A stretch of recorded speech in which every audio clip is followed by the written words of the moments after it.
ভুল মানুষকে বারবার ক্ষমা করা আর নিজেকে বারবার কষ্ট দেওয়া একই কথা।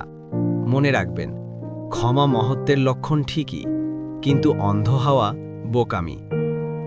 কাকে ক্ষমা করবেন? যে নিজের ভুল বুঝতে পেরে অনুতপ্ত হয় এবং সেই ভুল দ্বিতীয়বার না করার চেষ্টা করে। কাকে ক্ষমা করবেন না? যে আপনার সরলতাকে দুর্বলতা মনে করে বারবার একই অন্যায় করে। যার কোনো অনুশোচনা নেই, তাকে ক্ষমা করে নিজের জীবনে আবার সুযোগ দেবেন না। ক্ষমা তাকেই মানায় যে সংশোধিত হতে চায়, তাকে নয় যে আপনাকে ব্যবহার করতে চায়। এই বিষয়গুলো নিয়ে বিস্তারিত জানতে চাইলে চোখ রাখুন আমাদের চ্যানেলে। প্রতি শনিবার আমি আমার এই মাস্টারমাইন্ড চ্যানেলে বড় ভিডিও নিয়ে আসি।